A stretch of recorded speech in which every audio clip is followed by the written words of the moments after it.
My name is Leslie Morgan Steiner. I'm a DC native and a domestic violence.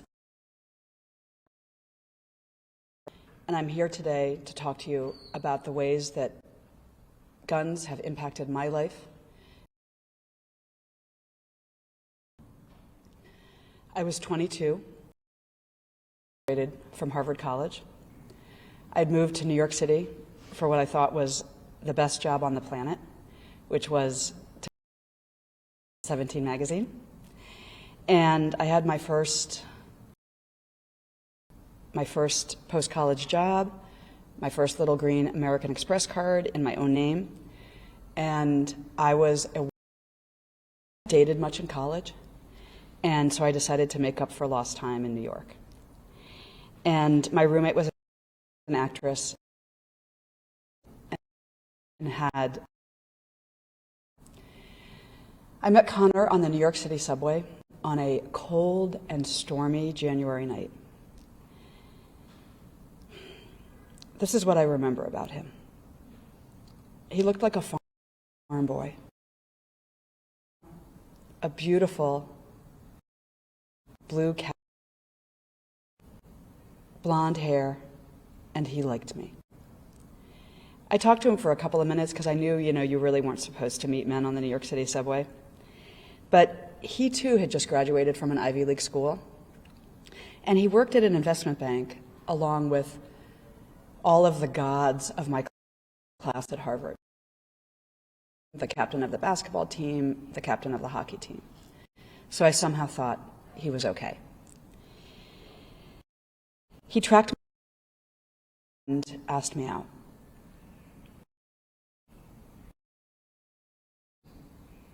We all tell the same story. Men, women, doesn't matter. The beginning is always a fairy tale. And when I walked into PJ Clark's for our first date, Connor was so excited to see me that he knocked over the table. I was flattered, and he was sweet and smart and self-deprecating. And he convinced me that I was the woman of his dreams. He told me that I was smart, that he loved that I'd gone to Harvard, that I was the prettiest girl he'd ever dated, and that he understood why I was at 17 magazine, that I wasn't there to teach teenage girls how to put on lipstick, that I was there on a mission to help them navigate the most difficult time in any woman's life, adolescence. Along the way, as I fell in love with him, he confessed to me his secret. And his secret was that despite his Ivy League degree and his Wall Street job, a trauma unlike anything I had ever heard of. When he was 4 years old, his mother remarried, and Connor's stepfather beat him from day one. And I don't mean that he spanked him. I mean he broke Connor's arm, his nose, he starved him, and he beat Connor's mother in front of him, perhaps one of the most awful things you can do to any child. Connor was forced to drop out of school in 8th grade because of the abuse,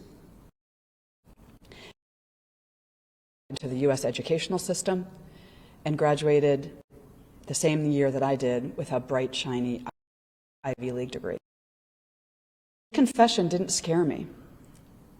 It made me love him more and respect him more. In my mind, he was the best kind of man that America had to offer. Somebody who had had some strikes against him and some roadblocks, but had used education and his own grit and smarts to become on his way to being. And he promised me that violence and abuse against women was something that he abhorred and that he would never, ever consider doing. The first time he beat me was, I'm good at making things look perfect on the outside, and so I had planned a magical fairy tale wedding at Harvard's Memorial Church on a bright sunny day in June.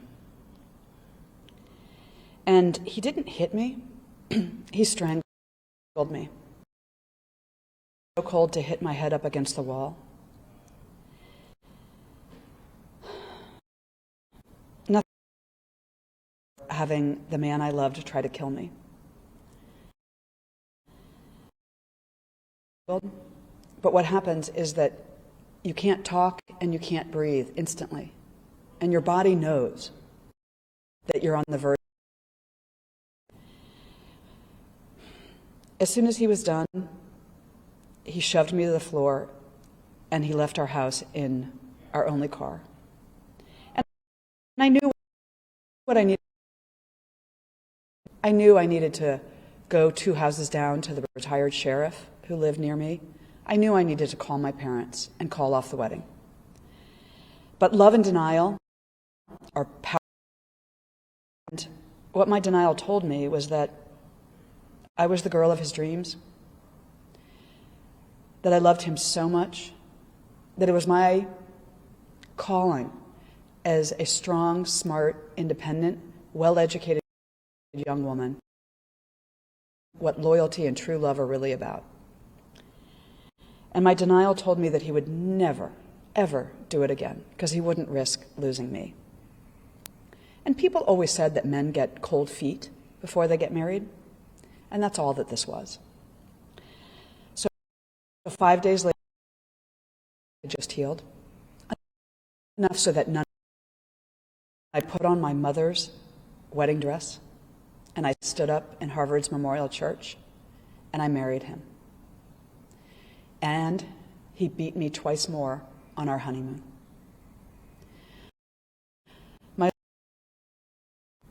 A fairy tale start to my adult life, to a nightmare. It was a carefully laid physical, financial, geographic trap disguised as love.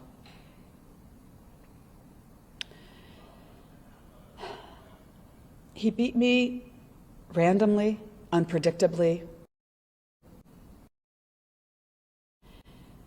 Sometimes he threw food at me, pushed me down the stairs of our house, pulled the key out of our car ignition as we drove down the highway, poured. One morning, coffee grinds on my head. These were actions of a disturbed 4-year-old child, not an adult man, not my husband, wonderful citizen I thought he was.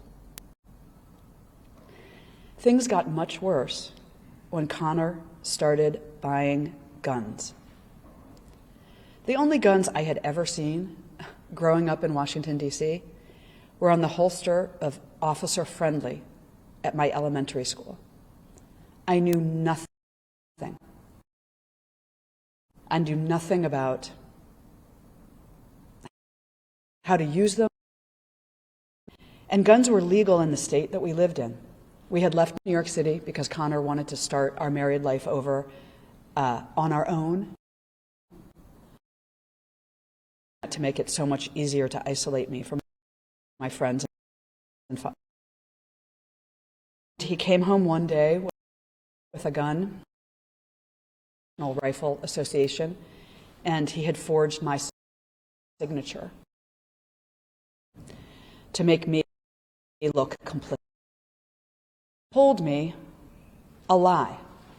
He told me that he had gotten a gun to protect me.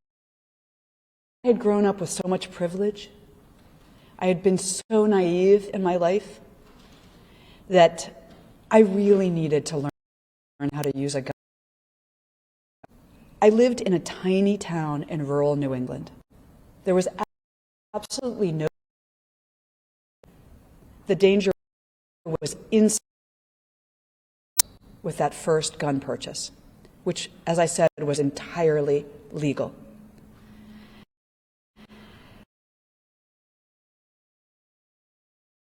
The first things he did was to explain what hollow point bullets are, that they're really effective because they explode upon impact with human flesh. I didn't know what to make of all of this. I didn't know if Connor was right, was some kind of marital sport or hobby that we needed to do together to improve our relationship. The first gun that he got was a Smith & Wesson 38 snub nose. And then soon enough to his collection with a Colt 45 and a Glock 9mm.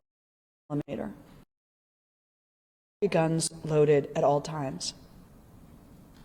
The Glock he kept in the glove compartment of our car. The snub-nosed 38 he kept in his pocket.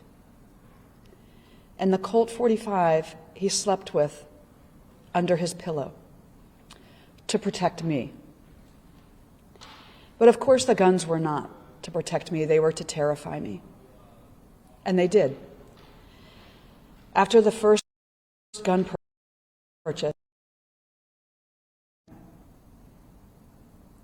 with the man I loved and was trying to help recover from childhood abuse, holding me down on the floor, pulling back my hair, and pressing a loaded gun to either side of my temple, threatening to pull the trigger, threatening to kill our dog. I got very good at using cover-up to hide the perfectly round bruises on either side of my head from. And again, I told, and maybe you, but I wasn't. I didn't know that I was a victim of domestic violence. I didn't know that I was a victim of gun violence. That's how strong my denial was, and that's how much I believed and trusted our societal messages that say a good man would never do that to a woman, and that a strong, smart, independent woman, her highest calling is to help a troubled man.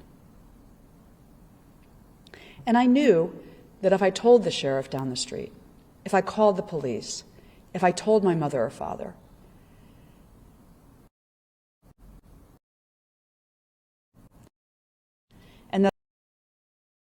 and I wanted the violence to end, but I didn't want the relationship to end. Because Connor caught up in this. Connor was still that sweet, smart, self-deprecating in love with. If he were truly a monster, I wouldn't have loved him. I wouldn't have stayed by him. But he was a man worth helping, and I was determined to help him. Things got a lot worse over time because living with 3 loaded guns in my house was destroying me, bit by bit. I couldn't even see it. Fortunately, I had 2 friends who could see it, and they very gently started confronting me about the fact that a violent relationship was killing my soul. What happened next in my story is that Connor convinced me to apply to Wharton Business School at the University of Pennsylvania. It was a strange plot twist because he had set up this isolation in rural New England so perfectly. You know, we were living in a place where and he said, "No, my dream is to go to business school, and as my loyal wife, I want you to go with me." And so we did. We applied to the University of Pennsylvania, up our little car, and we moved to Philadelphia. And Connor also packed up his guns and all of his ammunition and brought those to Philadelphia as well. And that was not legal.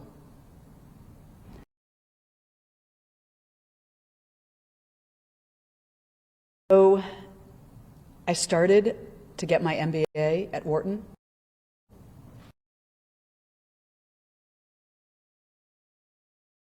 But I couldn't be really angry that I talked to other men, that I was in study to other men, and he took this out on me behind closed doors. behind closed doors.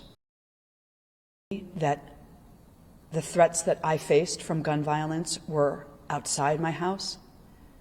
The threats I faced from gun violence were inside my house, in my kitchen, in my living room, and most of all, in my own bedroom.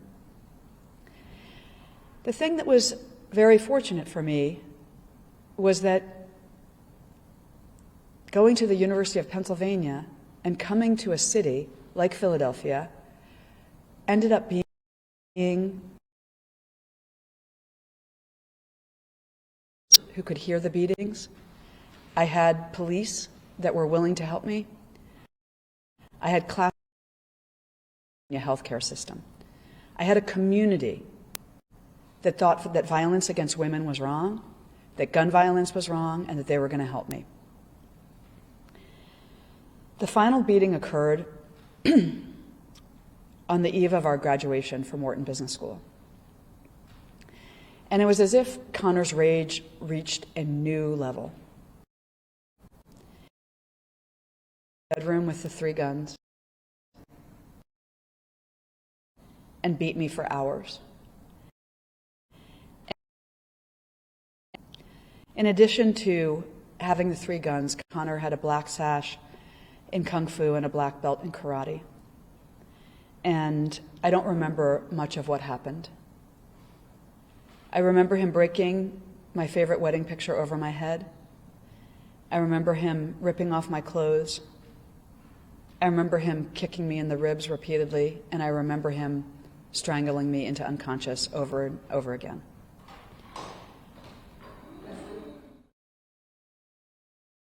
The worst night of my life.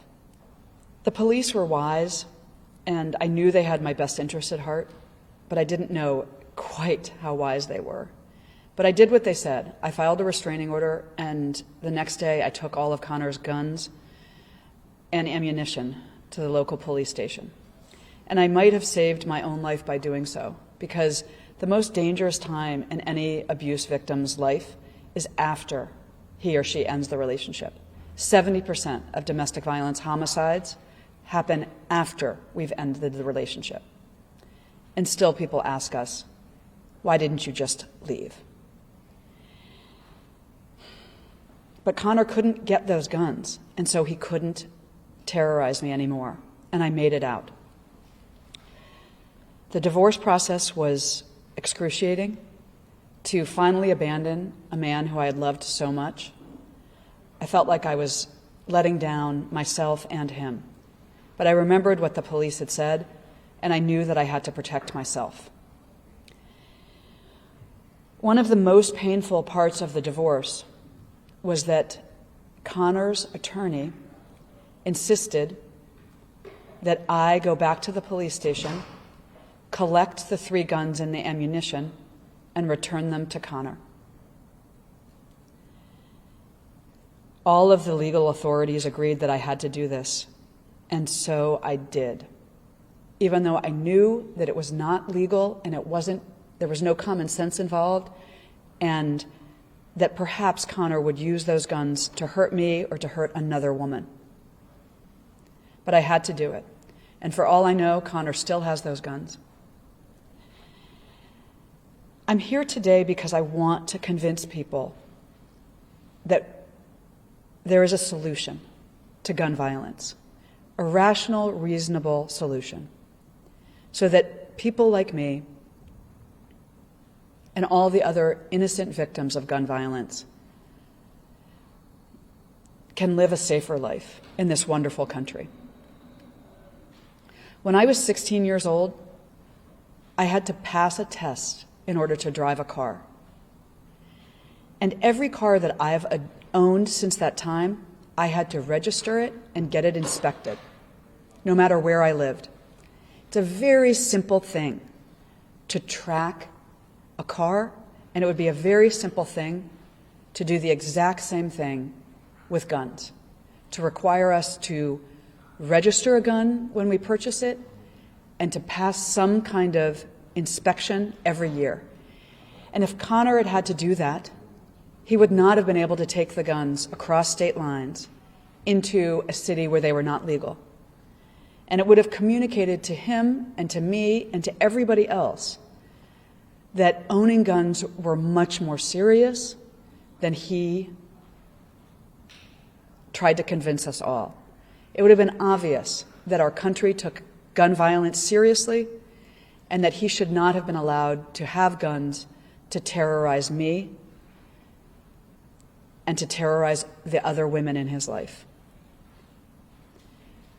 Reasonable legislation and requirements that promote gun safety without taking away anybody's right to defend themselves is something that the smart, entrepreneurial, amazing citizens of our country can easily figure out. If we could do it with a car, we can do it with guns. And I will never understand why people think it's okay for women to be hurt, for children to be hurt, for guns to be used by criminals and by disturbed, destructive people like my own husband. I implore you to take this moment to dig deep inside yourself and to have the courage to do what, to stand up for ourselves, to break the silence, and to say that we all deserve better. Deserve better.